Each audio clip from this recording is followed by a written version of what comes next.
એમાં પણ હજુ હવામાન વિભાગના જણાવ્યા મુજબ ચોમાસું રોકાયેલું છે, આગળ નથી ચાલ્યું. નૈઋત્યનું ચોમાસું અત્યારે ગુજરાતની અંદર સક્રિય થઈ ગયું છે. એમ 3 દિવસથી રાજ્યના ઘણા બધા વિસ્તારમાં વાવણીનો વરસાદ થયો છે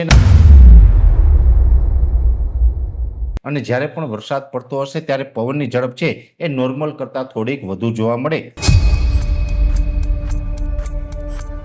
સમગ્ર ગુજરાતની અંદર સારા વરસાદ પડે અને વાવણી થઈ જાય તેવી શક્યતાઓ લાગી રહી છે અને વર્ષ છે એકંદરે મધ્યમ થવાનું છે, નબળું તો બિલકુલ નથી થવાનું.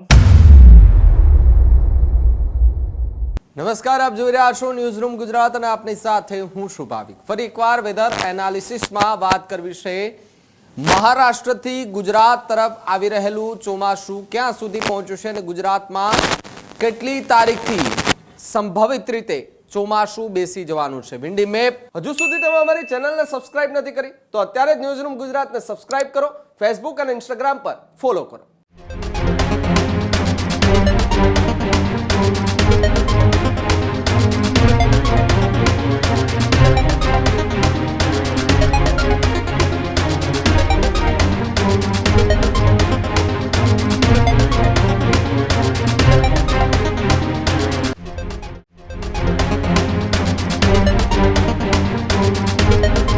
એમના માધ્યમથી પણ જાણવું છે હવામાન નિષ્ણાંત પરેશ ગોસ્વામી, જેઓએ આગાહી કરી છે તેઓ પણ તમને સંભળાવ્યું છે. પણ એ પહેલા તમને વિન્ડી મેપના માધ્યમથી આગામી 3 દિવસ રાજ્યમાં કેવું વાતાવરણ રહેવાનું છે, વિન્ડી મેપ શું કહી રહ્યું છે એની અંદર જોઈ લઈએ. તમે જુઓ કે હવે મહારાષ્ટ્રની અંદર ધીમે ધીમે વરસાદી માહોલ જામતો જોવા મળી રહ્યો છે. સિસ્ટમ બનતી જોવા મળી રહી છે અને એની અસર હવે ધીમે ધીમે ગુજરાત તરફ પણ થાય તેવી શક્યતાઓ છે. જેમ જેમ દિવસો આગળ જશે તેમ તેમ સિસ્ટમ કદાચ મોટી બને તેવી પણ સંભાવનાઓ આપણે અત્યારથી માની લઈએ.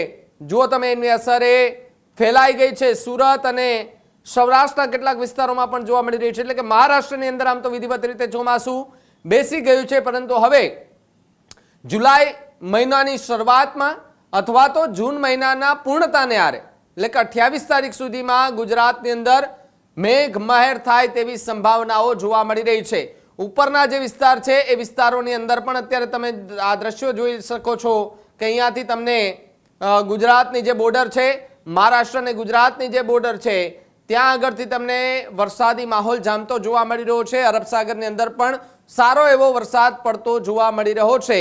આના જ કારણે ગુજરાતની અંદર પણ સીધી અસર થાય તેવી સંભાવનાઓ હાલ તો જે છે તે વર્તાઈ રહી છે.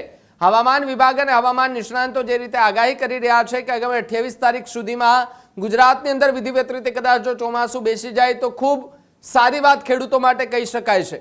પરંતુ જો હજુ પણ થોડું લેટ થાય છે તો ખેડૂતો માટે આ ચિંતાજનક સમાચાર પણ કહી શકાય તેવું અત્યારે લાગી રહ્યું છે. પરંતુ ચોમાસું વિધિવત રીતે ગુજરાતમાં આમ તો પહોંચવાની તૈયારી છે, કારણ કે મહારાષ્ટ્ર બોર્ડર અને ગુજરાતની બોર્ડરની અંદર એ પહોંચી ચૂક્યું છે અને દક્ષિણ ગુજરાતમાં વરસાદી માહોલ જામતો પણ જોવા મળી રહ્યો છે.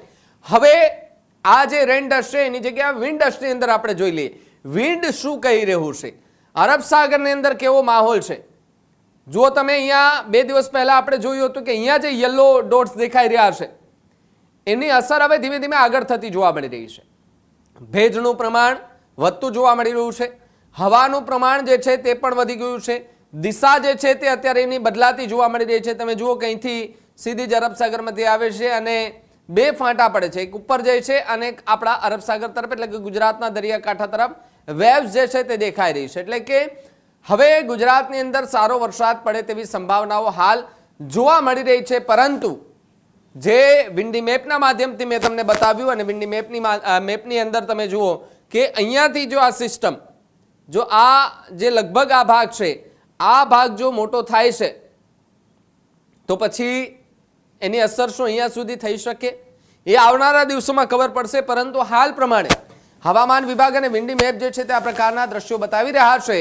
હવે તમને હવામાન નિષ્ણાંત પરેશ ગોસ્વામી કે જેમણે આગાહી કરી છે, કેટલી તારીખ સુધીની આગાહી કરી છે, શું કહી રહ્યા છે પરેશ ગોસ્વામી, એમને પણ સાંભળી લઈએ.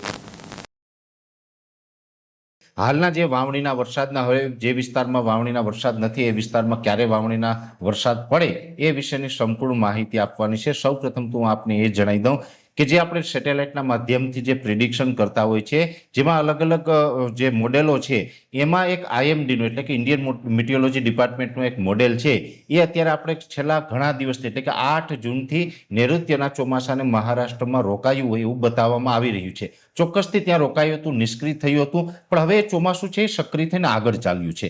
જો કે આજની તારીખે એટલે આજે 20 તારીખે જે અપડેટ થયું છે બપોરના સમયે, એમાં પણ હજુ હવામાન વિભાગના જણાવ્યા મુજબ ચોમાસું રોકાયેલું છે, આગળ નથી ચાલ્યું. પણ જ્યાં સુધી મારો અનુભવ છે અને હું જે અલગ અલગ પ્રિડિક્શન કરું છું એ મુજબ જોવા જઈએ તો ગુજરાતની અંદર છેલ્લા 3 દિવસથી નૈઋત્યનું ચોમાસું સક્રિય થઈ ગયું છે. એટલે આ તમને થોડુંક વિવાદાસ્પદ પણ લાગશે, થોડુંક તમને વિચાર કરે એવું પણ લાગશે, પણ આ વાસ્તવિકતા છે, આ સત્ય છે. નૈઋત્યનું ચોમાસું અત્યારે ગુજરાતની અંદર સક્રિય થઈ ગયું છે અને વરસાદનો પહેલો રાઉન્ડ અત્યારે ચાલી રહ્યો છે. અમે ઘણા સમયથી કહેતા હતા કે ભાઈ નૈઋત્યનું ચોમાસું છે એ જે 15 તારીખ આસપાસના સમયમાં એ સક્રિય થશે એટલે પ્રથમ રાઉન્ડની અંદર છૂટાછવાયા કોઈ જગ્યાએ વાવણીના વરસાદ પડશે, સાર્વત્રિક નહીં પડે. એ જ રીતે છેલ્લા 3 દિવસથી છૂટાછવાયા વાવણીના વરસાદ પડી રહ્યા છે, જેમાં દક્ષિણ ગુજરાતના ઘણા ગ્રામ્ય વિસ્તારની અંદર વાવણી લાયક વરસાદ પડ્યા.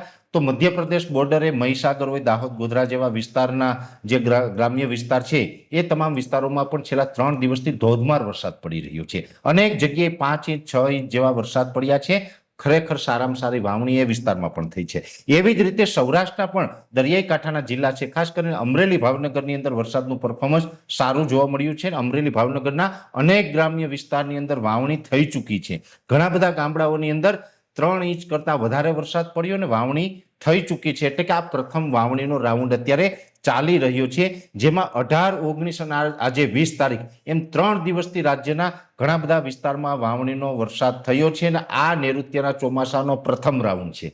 હવે જે સેકન્ડ રાઉન્ડ એટલે કે બીજા રાઉન્ડની વાત છે એ લગભગ આપણે 22 થી 25 જૂનમાં છે ને એમાં લગભગ જે બાકી રહેલા છે એમાં મોટાભાગના મધ્ય ગુજરાત હોય, સૌરાષ્ટ્ર હોય, દક્ષિણ ગુજરાત હોય, લગભગનો વારો આવી જશે ને ત્રીજો રાઉન્ડ આવશે 28 જૂનથી 3 જુલાઈનો. એમાં લગભગ સાર્વત્રિક ઓલ ઓવર ગુજરાતમાં વાવણીના વરસાદ થઈ જશે. આમ 3 તબક્કે વાવણી થવાની છે. આપણે ઘણા સમયથી કીધું હતું, આપણા વાર્ષિક કાર્યક્રમમાં પણ બતાવ્યું હતું.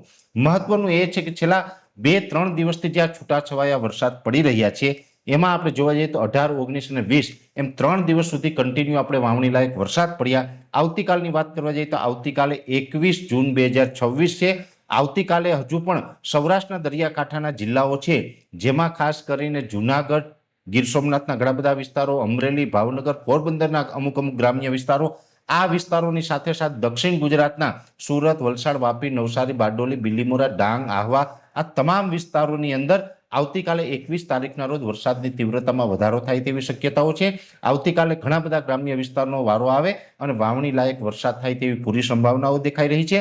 ખાસ કરીને આવતીકાલના વરસાદ હશે એ થોડાક તોફાની વરસાદ પણ હશે, એટલે કે ટૂંકા સમયમાં 1 ઇંચ, 2 ઇંચ કે 3 ઇંચ સુધીના વરસાદ પડે તેવી શક્યતાઓ દેખાઈ રહી છે. અને આ વરસાદ છે એમાં અમુક જગ્યાએ ગાજવીજ પણ થશે, એટલે કે થંડરસ્ટોર્મ એક્ટિવિટી થવાની સંભાવનાઓ છે.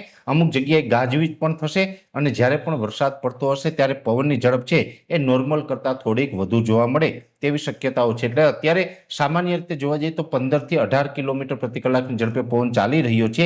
એની જગ્યાએ જ્યાં વરસાદ પડતો હશે ત્યાં તોફાની વરસાદ પડે ત્યાં લગભગ 30 થી 35 કિલોમીટર પ્રતિ કલાકે ઝડપે પવન ફૂંકાય અને ગાજવીજ અને પવન સાથે વરસાદ પડે તેવી શક્યતાઓ રહેલી છે. એટલે આવતીકાલે થોડીક તીવ્રતા અને વિસ્તારોની અંદર વધારો થાય તેવી સંભાવનાઓ દેખાઈ રહી છે. અને નૈઋત્યના ચોમાસાનો આ પ્રથમ રાઉન્ડ છે. જોકે પ્રથમ રાઉન્ડની અંદર સાર્વત્રિક વાવણીની પહેલા પણ સંભાવનાઓ નથી, અમે જણાવ્યું હતું એમ, અને અત્યારે પણ એ જ મુજબના છૂટાછવાયા વરસાદ પડી રહ્યા છે. પણ ચિંતા કરવાની જરૂર નથી. જૂન મહિનો પૂર્ણ થતા સમગ્ર ગુજરાતની અંદર સારા વરસાદ પડે અને વાવણી થઈ જાય તેવી શક્યતાઓ લાગી રહી છે. અને વર્ષ છે એકંદરે મધ્યમ થવાનું છે, નબળું તો બિલકુલ નથી થવાનું. એટલે આપણા માટે સારા સમાચાર છે અને વાવણી છે એ થઈ રહી છે. ખાસ કરીને ઘણી જગ્યાએ એવું પણ થશે કે અમુક જગ્યાએ વાવણીના વરસાદ પડી જાય એટલે કે 3 ઇંચ 4 ઇંચ એવા વરસાદ પણ પડી જાય. અમુક જગ્યાએ અડધોથી 1 ઇંચ વરસાદ પડે તો એના માટે રાહ જોવી પડશે. એટલે આ પ્રકારનું અત્યારે જે સેશન ચાલી રહ્યું છે અને આ જે વરસાદ અને જે આ વરસાદી સિસ્ટમો એક્ટિવ થતી રહેશે એની માહિતી આપતા રહેશું. ખાસ કરીને અરબ સાગર છે અત્યારે ખૂબ સક્રિય છે અને અરબ સાગરનો અત્યારે આપણે આ વરસાદના રૂપમાં લાભ મળી રહ્યો છે. વિશેષ માહિતી છે નેક્સ્ટ વિડીયોમાં આપવામાં આવશે. અત્યારે આ વિડીયોની અંદર એટલું જ. ખેડૂત ભાઈઓ છે ખેતરમાં ડ્રોન ઉડાવતા હોય છે ત્યારે આપણે એક પ્રશ્ન સતાવતો હોય છે કે જે આપણે અત્યાર સુધી જીપીએસ ટેકનોલોજી વાળા ડ્રોન વાપર્યા છે, જેથી કરીને મોબાઈલ ટાવર છે અથવા તો હાઈ ટેન્શન લાઈન પસાર થતી હોય, કોઈ વૃક્ષો હોય, ત્યારે જે જીપીએસ ટેકનોલોજી વાળા ડ્રોન છે એમાં ટકરાય અને ટ્રેસ થાય છે. પણ એગ્રીઓન લાવ્યું છે GNSS ટેકનોલોજી ડ્રોન, જેથી કરીને એ ડ્રોન છે એ કોઈ જગ્યાએ ટકરાય નહીં, પોતાની પોતાની રીતે જ ડિસિઝન લે છે ને મૂવ થઈ જાય છે, જેથી કરીને જીએનએસએસ ટેકનોલોજી ડ્રોન છે એ વાપરવાનો આગ્રહ રાખો. હજુ સુધી તમે અમારી ચેનલને સબસ્ક્રાઇબ નથી કરી તો અત્યારે જ ન્યૂઝરૂમ ગુજરાતને સબસ્ક્રાઇબ કરો, ફેસબુક અને ઇન્સ્ટાગ્રામ પર ફોલો કરો.